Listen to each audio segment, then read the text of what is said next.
Had you followed Captain Ahab down into his cabin after the squall that took place on the night succeeding that wild ratification of his purpose with his crew, you would have seen him go to a locker in the transom, and bringing out a large wrinkled roll of yellowish sea charts, spread them before him on his screwed-down table. Then seating himself before it, you would have seen him intently study the various lines and shadings which there met his eye, and with slow but steady pencil trace additional courses over spaces that before were blank. At intervals, he would refer to piles of old log books beside him, wherein were set down the seasons and places in which, on various former voyages of various ships, sperm whales had been captured or seen. While thus employed, the heavy pewter lamp suspended in chains over his head, continually rocked with the motion of the ship, and forever threw shifting gleams and shadows of lines upon his wrinkled brow, till it almost seemed that while he himself was marking out lines and courses on the wrinkled charts, some invisible pencil was also tracing lines and courses upon the deeply marked chart of his forehead. But it was not this night in particular that, in the solitude of his cabin, Ahab thus pondered over his charts. Almost every night they were brought out, almost every night some pencil marks were effaced, and others were substituted. For with the charts of all 4 oceans before him, Ahab was threading a maze of currents and eddies, with a view to the more certain accomplishment of that monomaniac thought of his soul. Now, to anyone not fully acquainted with the ways of the Leviathans, it might seem an absurdly hopeless task thus to seek out one solitary creature in the unhooked oceans of this planet.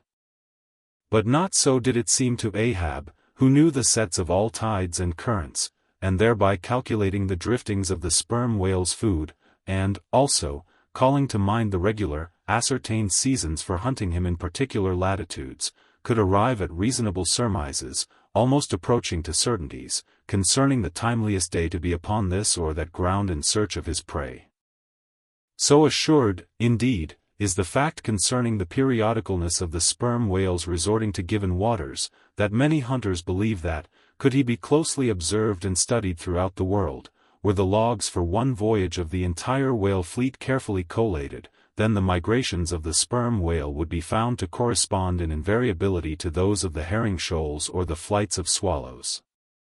On this hint, attempts have been made to construct elaborate migratory charts of the sperm whale. Since the above was written, the statement is happily borne out by an official circular, issued by Lieutenant Maury, of the National Observatory, Washington, April 16, 1851. By that circular, it appears that precisely such a chart is in course of completion, and portions of it are presented in the circular. This chart divides the ocean into districts of 5 degrees of latitude by 5 degrees of longitude, perpendicularly through each of which districts are 12 columns for the 12 months, and horizontally through each of which districts are 3 lines, one to show the number of days that have been spent in each month in every district, and the 2 others to show the number of days in which whales, sperm or right, have been seen. Besides, when making a passage from one feeding ground to another, the sperm whales, guided by some infallible instinct, say, rather, secret intelligence from the deity, mostly swim in veins, as they are called, continuing their way along a given ocean line with such undeviating exactitude, that no ship ever sailed her course, by any chart, with 1/10 of such marvelous precision. Though, in these cases, the direction taken by any one whale be straight as a surveyor's parallel, and though the line of advance be strictly confined to its own unavoidable, straight wake, yet the arbitrary vein in which at these times he is said to swim, generally embraces some few miles in width, more or less, as the vein is presumed to expand or contract, but never exceeds the visual sweep from the whale ship's mastheads, when circumspectly gliding along this magic zone. The sum is, that at particular seasons within that breadth and along that path, migrating whales may with great confidence be looked for. And hence not only at substantiated times, upon well-known separate feeding grounds, could Ahab hope to encounter his prey, but in crossing the widest expanses of water between those grounds he could, by his art, so place and time himself on his way, as even then not to be wholly without prospect of a meeting. There was a circumstance which at first sight seemed to entangle his delirious but still methodical scheme. But not so in the reality, perhaps.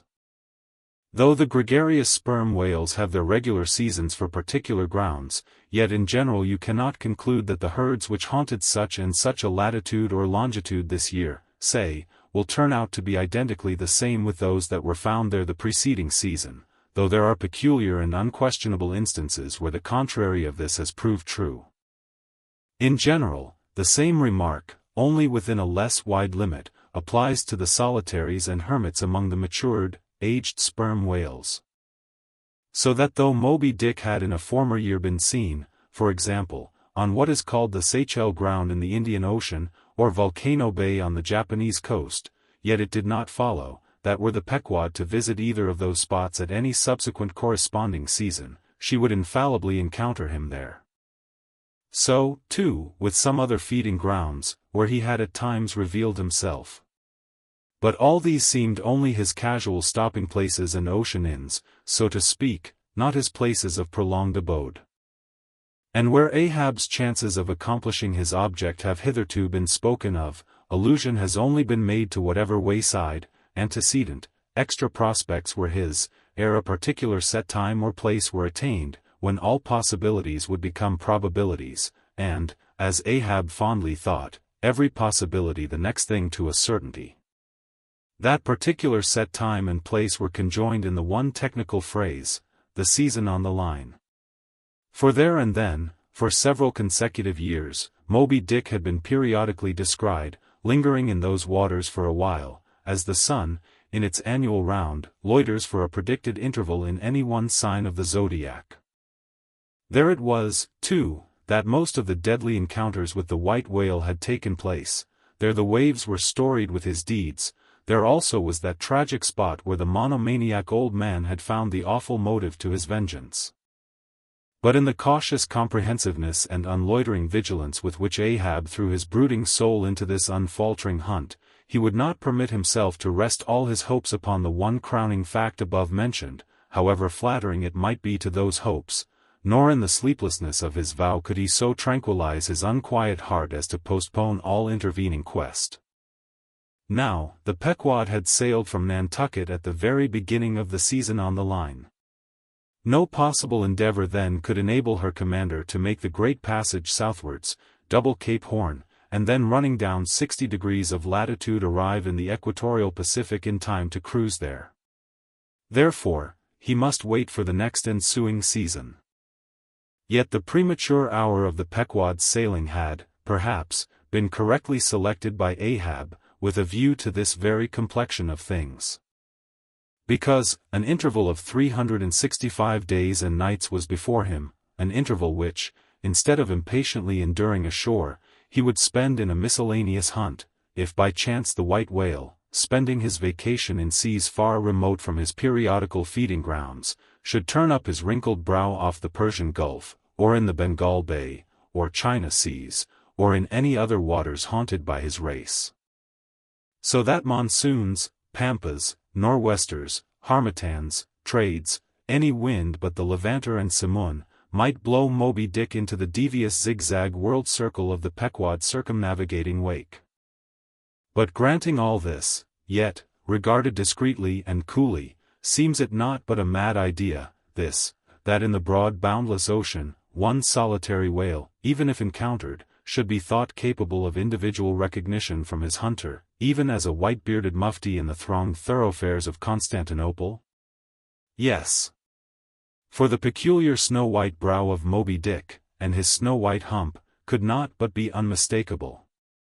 And have I not tallied the whale, Ahab would mutter to himself, as after poring over his charts till long after midnight he would throw himself back in reveries, tallied him, and shall he escape? His broad fins are bored, and scalloped out like a lost sheep's ear. And here, his mad mind would run on in a breathless race, till a weariness and faintness of pondering came over him, and in the open air of the deck he would seek to recover his strength. Ah, God!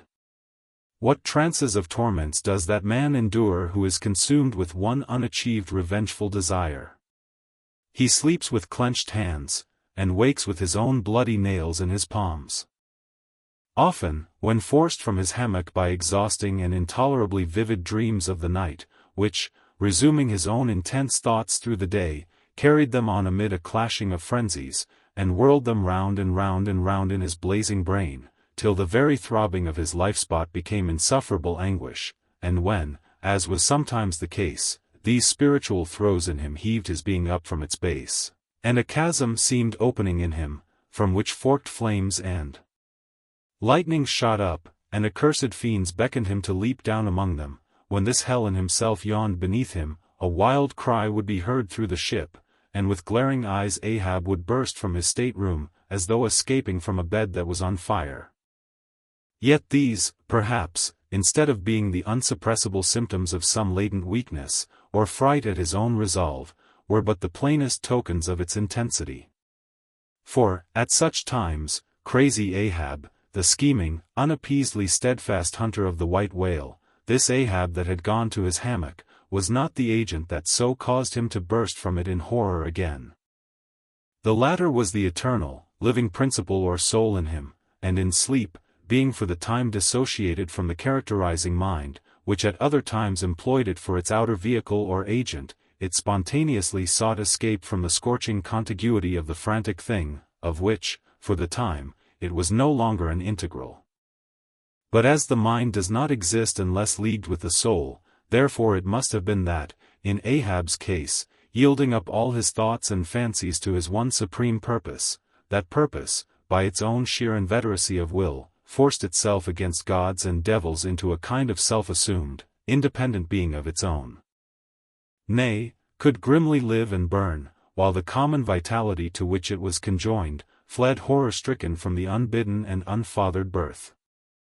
Therefore, the tormented spirit that glared out of bodily eyes, when what seemed Ahab rushed from his room, was for the time but a vacated thing, a formless somnambulistic being, a ray of living light, to be sure, but without an object to color, and therefore a blankness in itself. God help thee, old man, thy thoughts have created a creature in thee, and he whose intense thinking thus makes him a Prometheus, a vulture feeds upon that heart forever, that vulture the very creature he creates.